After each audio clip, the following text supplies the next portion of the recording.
Nouvelle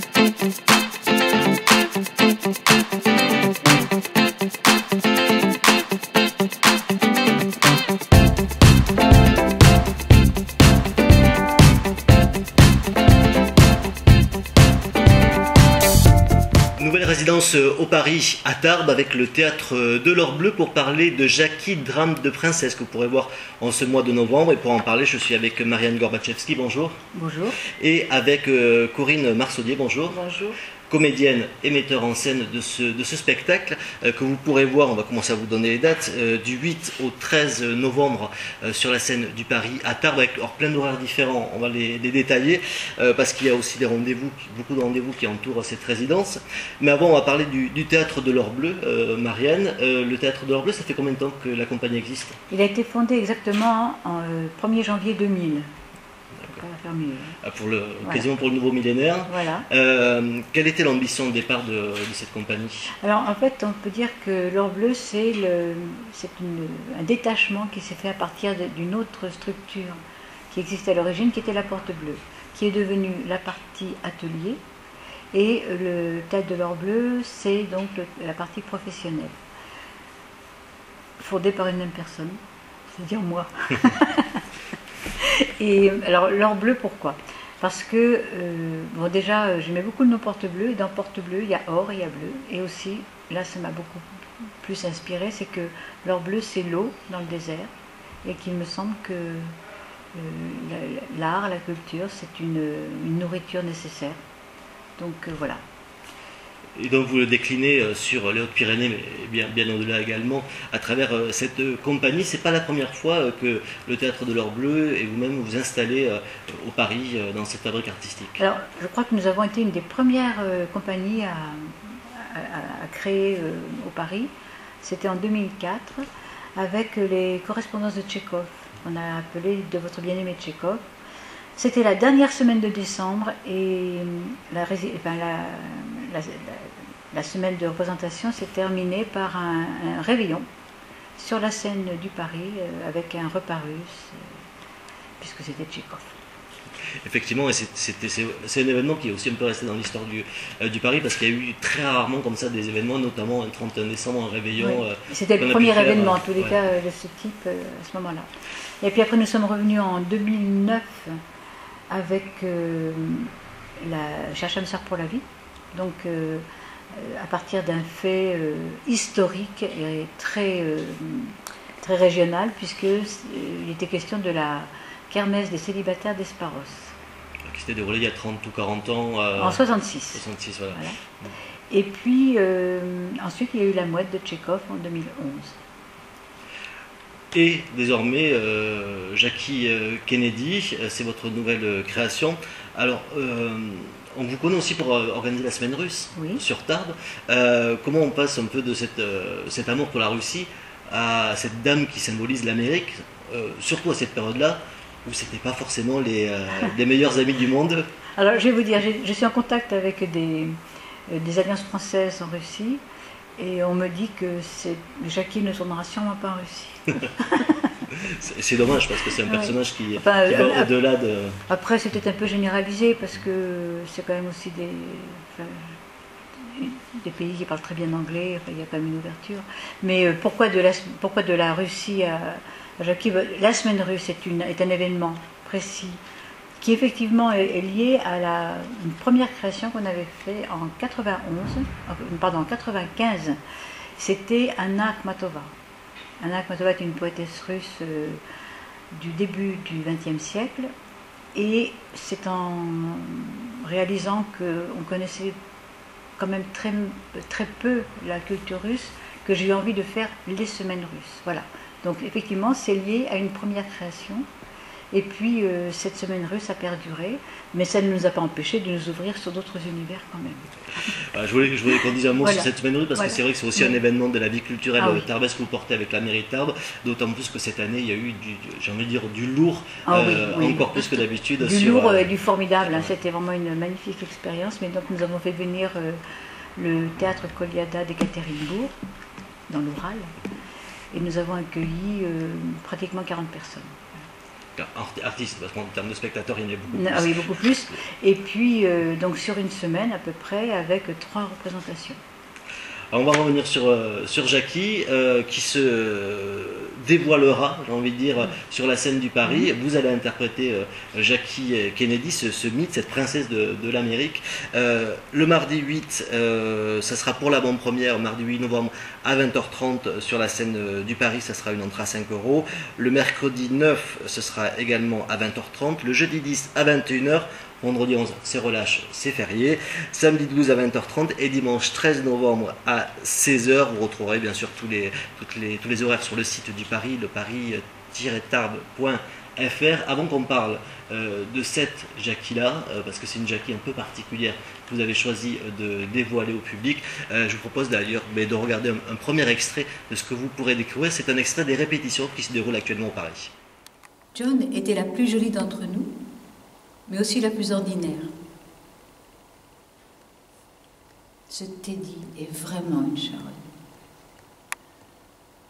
Lorsque nous existions encore comme des êtres humains, on nous appelait des personnalités. Eh bien, Teddy n'est même pas cela. C'est pourquoi il vit encore. Pas mal aussi. Se noyer en baisant, non mais vraiment. Enfin, rien qu'elle, la petite secrétaire, pas lui. Lui, il a dû rapidement remonter à la surface quand la voiture a coulé. Apparemment, elle a coulé sur le champ. Comme si la voiture était une baleine devant rapidement regagner les eaux, poursuivie par des pêcheurs avec des flashs et des flèches de plongée. Le pauvre petit poisson blond y est resté en bas. Mary Jo. Oui. Teddy était malheureusement notre dernière chance, mais le seul survivant, et il ne l'a pas saisi. Il en a pris une autre. Et puis, c'en était fini avec les carrières dans la famille. Voilà un premier extrait des répétitions, je le précise, parce que vous avez accepté de nous ouvrir les portes pour qu'on puisse entrepercevoir ce qu'on va pouvoir découvrir assez rapidement, parce que la répétition publique, c'est ce samedi 5 novembre de 14h à 16h. Avant de parler de Jackie, il y a une pression un peu particulière, tant pour la comédienne que pour le metteur en scène, de devoir faire un morceau de répétition devant le public. C'est peut-être un exercice que vous connaissez déjà, mais on se dit que là, peut-être les représentations arrivent vraiment. Oui, on se dit qu'on est tout prêt. Après, on ne va pas tout dévoiler quand même dans la répétition publique. On va essayer de donner envie, de montrer un peu quel va être l'univers, mais pas de tout dévoiler, parce que c'est vrai qu'aussi dans cette écriture, il y a plein de choses qui sont un petit peu dévoilées, puis ça se dévoile pas, puis ça revient. Donc voilà, bon, c'est un exercice quand même qu'on a déjà fait, mais c'est vrai que ça donne une échéance aussi. Alors Jacqueline Bouvier-Kennedy Onassis, de son nom entier, puisqu'elle a eu plusieurs vies, plusieurs maris aussi, et plusieurs vies pour une seule femme, et une femme qui est exceptionnelle. Est-ce que c'est justement ce destin exceptionnel qui vous a donné envie de l'interpréter et vous de la faire vivre sur la scène? Il y a le destin exceptionnel, il y a aussi en priorité quand même l'écriture. Moi je disais, c'est d'abord la découverte du texte. Voilà, l'écriture d'Elfriede Jelinek, qui a écrit donc sur beaucoup de princesses en fait. Elle a pris le thème princesse, mais elle parle aussi bien de la princesse Blanche-Neige, donc de la princesse du conte, que de cette femme donc réelle et contemporaine pour nous. Et c'est surtout cette écriture qui nous a vraiment attirés, parce que toutes les deux nous avions travaillé avec Solange Oswald à Toulouse sur un atelier justement qui travaillait sur les écritures contemporaines. Et voilà, ça nous avait attirés parce que c'est vraiment un univers qu'on n'a pas. Ça raconte d'une façon très étonnante. Déjà, le personnage est post-mortem, donc le personnage revient. Alors, est-ce que c'est pour s'expliquer? Est-ce que c'est pour se défendre? Est-ce que c'est au contraire pour changer sa façon d'être vu des gens? Ça, on ne le sait pas trop, et on le montrera seulement dans le spectacle. Mais voilà, c'est une écriture vraiment particulière. C'est ça qui nous a d'abord attirés. C'est aussi beaucoup. C'est plein d'humour aussi, même si le thème n'est pas forcément rigolo au départ. Hein, le destin de Jackie Kennedy, c'est pas spécialement une pantalonnade. C'est sous-titré Drame de princesse. Oui. Alors en fait, non, le titre réel, c'est Drame de princesse au pluriel. Ouais. Et voilà, c'est tout. Et après, donc il y a plusieurs personnages. Mais donc nous, on a mis Jackie devant, puisqu'on a choisi cette partie-là. Et on l'a mis au singulier puisqu'on parle de cette personne-là. Voilà, oui, mais il y a beaucoup de princesses qui sont... Et quelle image vous aviez, vous, de Jacqueline Kennedy? Est-ce que c'est la Jacqueline Bouvier, c'est-à-dire la française, la First Lady française? Est-ce que c'est la femme mythique d'un président mythique? Ou est-ce que c'est aussi cette femme qui a eu plusieurs maris, plusieurs vies, un destin hors norme? Alors, pour revenir sur ce qu'on disait de l'écriture, moi j'ai envie de dire que ce qui nous a plu aussi, c'est que je pense qu'Elfriede Jelinek, qui est une femme qui s'informe énormément avant d'écrire, révèle aussi des choses sur la famille Kennedy qu'on ne sait pas forcément. Voilà. Et ça, c'est cet aspect-là qui nous intéressait beaucoup. Quant à Jacqueline Kennedy, alors je réponds pour d'abord. Oui. Pour moi, c'est une personne qui était, enfin, c'était une réalité puisque j'étais adolescente au moment où Kennedy était président, donc pour moi, c'est un souvenir très, très net, très précis. Et c'est vrai que cet événement de l'assassinat de Kennedy, il a été vécu d'une façon extrêmement forte, émotionnellement. Donc c'était intéressant, justement, de confronter cette femme qu'on a connue, admirée, qui était extrêmement aimée quand même. Le couple était très aimé. On a révélé plus tard beaucoup de choses sur surtout son inconduite à lui, mais parce qu'elle est assez irréprochable comme femme. Mais c'était intéressant de faire cette confrontation, oui, entre la femme dont on voyait les photos dans Paris Match, où on voyait les premières images télévisuelles, c'était les premiers qui ont su utiliser les médias enfin, surtout sur le plan politique. Et puis, voilà, ce mythe qu'elle est devenue aujourd'hui. Voilà, on peut dire.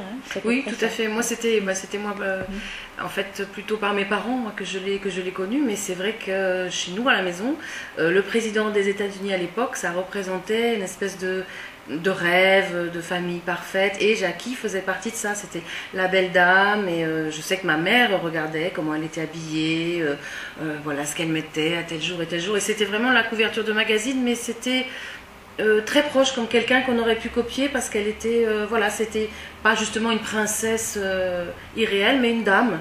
Et c'est vrai qu'on en parlait beaucoup. Et il y a eu un grand choc, même chez nous, justement, de voir cet assassinat en direct à la télé. Tout était filmé et c'était effectivement les premières télés aussi qu'il y avait dans les foyers, tout le monde ne l'avait pas. Et ça a été quelque chose un choc. C'est aussi ce que je vous disais lors de la conférence de presse. En tout cas pour ma génération, c'est aussi une des premières images qu'on a de Jacqueline Kennedy, c'est elle courant sur le capot après que son mari ait eu la tête explosée, parce que les choses connaissant lors de l'attentat, c'est voilà, une femme qui fuit mais qui quand même a la force d'essayer de se mettre à l'abri sur une décapotable. On ne sait pas, non, c'est pas forcément une fuite. On ne sait pas ce qu'elle fait, elle ne s'en souvient pas de toute façon, dans le texte c'est dit. Parce qu'on a dit aussi qu'elle récupérait les morceaux du cerveau aussi. On ne sait pas ce qu'elle fait. C'était ça l'histoire. Peut-être elle appelle aussi au secours, on ne sait pas trop. Alors, justement, l'image qu'on peut tous avoir, puisqu'on a tous un souvenir de Jacqueline Kennedy, par rapport au texte que vous allez nous présenter, est-ce que vous avez découvert des choses? Est-ce que, puisque vous disiez que ça s'appuie sur des faits réels, est-ce que vous avez découvert des choses? Est-ce que vous avez découvert une nouvelle personnalité de cette femme ultra médiatique? Une façon de dire les choses en tous les cas, ça c'est sûr. Mais qui n'était pas la sienne. Mais qui n'est pas forcément la sienne. Voilà.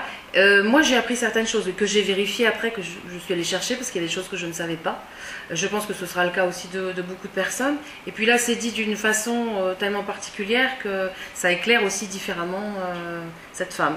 Parce qu'elle est vue à travers un auteur, donc qui donne, elle, son interprétation, sa vision du personnage. Oui. Parce que Jelinek, c'est une femme qui défend les femmes quand même. Elle n'est pas là pour détruire l'image de Jackie Kennedy, mais elle est là pour révéler des moments de sa vie donc, comme je disais, on ne connaît pas forcément. Et aussi, elle a donné, elle, son interprétation de la manière dont Jackie Kennedy a pu le vivre. Mais rien ne dit que Jackie Kennedy l'a vécu comme ça. Oui, c'est quand même un personnage de théâtre. C'est pas une biographie, c'est... Non. Ou alors une biographie non autorisée, on pourrait dire aujourd'hui. Oui. Il y a un point de vue d'auteur, forcément. Qui est romancé, quoi. C'est comme un tableau. Enfin, il y a un point de vue, le peintre met toujours son intention dans le tableau qu'il peint, et selon que c'est Rembrandt ou Picasso, ils ne vont pas donner la même version du personnage. Alors là, on regarde un nouvel extrait de ce tableau, un extrait tourné lors des répétitions cette semaine. Jack saute sur toutes les femmes, mais ne saute sur aucune dispute avec moi. J'ai enfin clarifié avec Jack son histoire avec Marilyn. Il disait qu'il avait rompu bien avant sa mort et qu'on ne pouvait donc pas lui reprocher cette mort. Il disait aussi qu'elle avait de gros problèmes, bien avant qu'ils ne se fréquentent. Finalement, j'ai acquis la conviction qu'on ne pouvait pas lui mettre sur le dos ce qu'il s'était passé. Son père paye toujours. D'ailleurs, il me paye moi aussi. S'il faut que je me marie et que je reste mariée, il faut au moins qu'il paye. Mon père ne pouvait pas payer. Je devais me marier. Mes charmes ne pouvaient être mis en œuvre autrement. Il nécessitait une adresse en béton. Voilà un extrait de Jackie, drame de princesse, proposé par le Théâtre de l'Or Bleu avec Corinne Marsoli à la mise en scène et Marianne Gorbachevsky sur la scène. Alors, c'est des rôles qui sont renversés parce que d'habitude, Marianne, on vous voit plutôt côté coulisses et Corinne côté scène, voire côté vidéo, même puisque vous étiez par quelques apparitions dans la précédente résidence de Commis d'Office, où vous jouiez la victime, hein, pour le coup. Comment d'abord s'est fait ce choix de vous, Marianne? C'est vous qui avez choisi d'incarner Jackie Oui. Il y avait un moment que je n'avais pas joué, c'est vrai, et puis ça faisait... Oui, j'avais envie de... Comme on avait partagé et la découverte de ce texte, et l'expérience de Solange Oswald, et puis qu'on travaille beaucoup ensemble, et que c'est vrai que dans les autres cas, c'est Corinne qui était comédienne, on était contente aussi. On s'était dit qu'on ferait un jour. On avait envie de le faire ensemble. Voilà. Et puis c'est la rencontre effectivement de ce texte qui a fait que... Mais on s'était déjà dit qu'on le ferait. Et comment se glisse justement dans la peau, alors la peau encore post-mortem hein, de Jacqueline Kennedy, est-ce que c'est facile? Est-ce que du coup il y a un peu plus de pression ou comme ça reste un roman malgré tout, même si ça s'appuie sur ce qu'on disait sur des faits réels, il y a un peu plus de liberté artistique aussi dans le jeu? Oui, je pense. Oui, il y a beaucoup de liberté. Ce sont des textes très ouverts de toute façon. Ces écritures contemporaines ne donnent pas de solution. Elles proposent des choses et puis après c'est quand même très très ouvert. Donc c'est l'avantage aussi, c'est qu'on peut justement y mettre aussi un point de vue à nous, que ce soit de comédien ou de metteur en scène. Et là on a basé le travail sur la liberté. Et puis Jelinek, c'est pas un auteur qui impose son écriture. Hein. Non, elle le dit. Hein. Oui. Je propose ça, mais... Et puis vous arrêtez dans le texte où vous voulez. Quand la comédienne est fatiguée même. Quand la comédienne est fatiguée, elle peut s'arrêter. Ça sera très bien. Voilà. Donc ça peut durer une demi-heure. Il y a un quart d'heure peut-être. On verra, ça dépendra des soirs. Sur le moment. Ça dépendra des soirs. Du temps. Voilà. Là aussi la mise en scène épurée. Je ne sais pas si on peut dire épurée, mais en tous les cas, on a essayé justement de rester dans un univers pas trop quotidien, d'essayer de proposer des choses...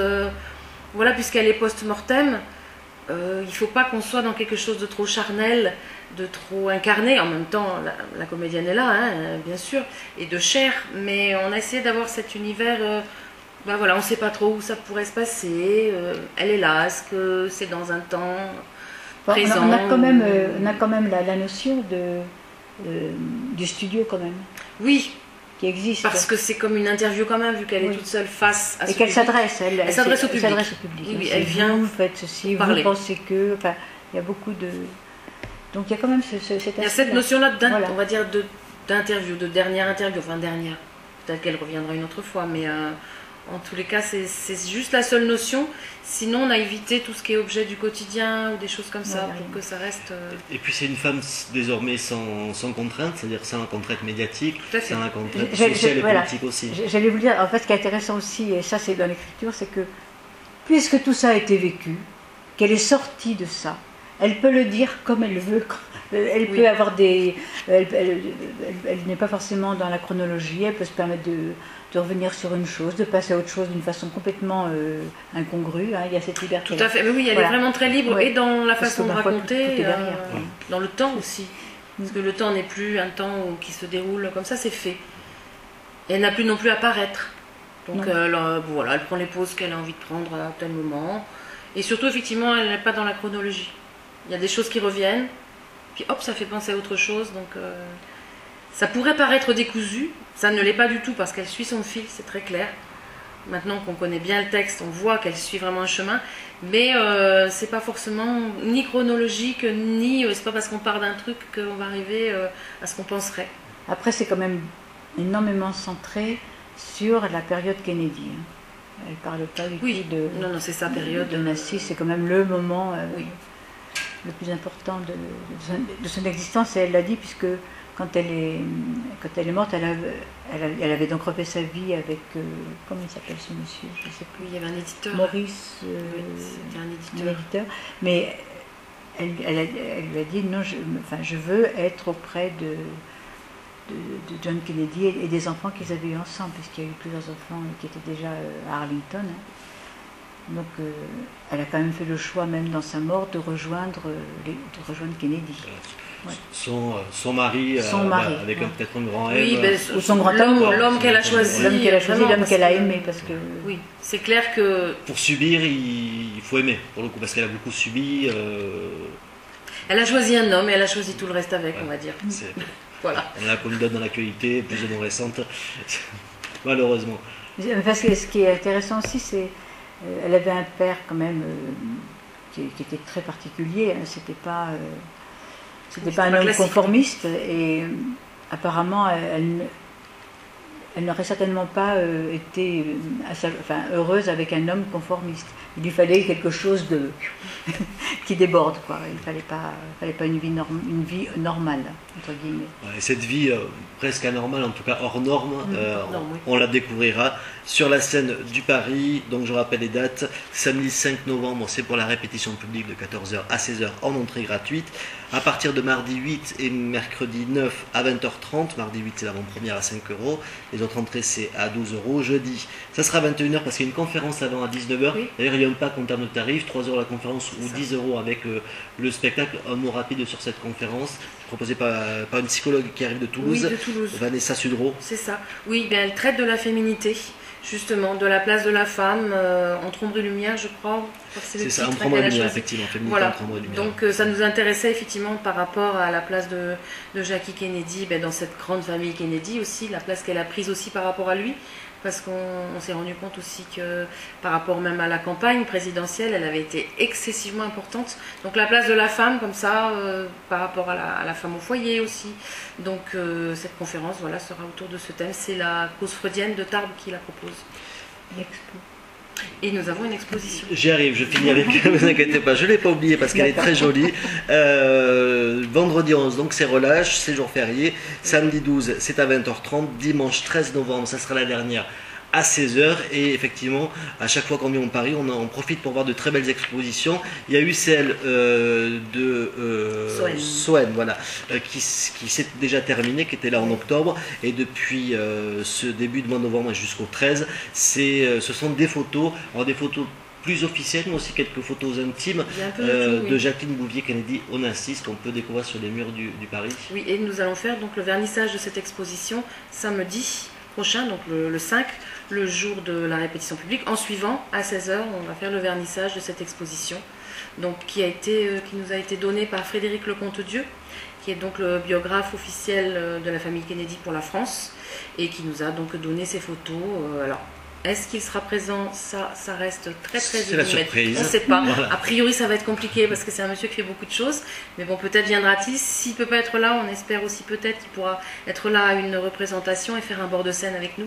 Et une signature. Et voilà, et une signature d'ouvrage, puisqu'il a écrit vraiment plusieurs ouvrages sur les Kennedy. En tout cas, ces photos, oui, il a essayé donc de nous faire vraiment tout un panel de la jeune Jackie, puis de son mariage, après la vie familiale et la vie officielle, jusqu'au décès de JFK. Donc ça montre bien quand même que toute sa vie est centrée sur Vraiment. cet événement. Et c'est vraiment une très très belle exposition que je vous invite à aller voir. Je vous invite d'autant plus qu'elle est gratuite, l'entrée, donc ça ne coûte rien. C'est à voir donc chaque jour aux heures d'ouverture du Paris. Là-bas encore, hein, leparis-tarbes.fr pour avoir tous les horaires et tarifs précis. Merci Corinne et merci Marielle pour ce moment autour de cette création. Vous le disiez, il y a des bords de scène après chaque représentation, donc si vous avez des questions, vous pourrez leur poser à l'issue de chaque représentation. Nous on se retrouve là, dans un mois avec une nouvelle résidence. C'est une compagnie qui arrive des Landes, le théâtre La Belle Étoile, avec une nuit de Grenade, mais on aura bien sûr l'occasion d'en reparler. Merci de votre fidélité. On remercie également aux équipes de Tarbes en Scène qui nous ont permis de nous installer ici dans la salle de la Luciole où nous avons installé un nouveau canapé rouge plus large et tout aussi convivial. Merci.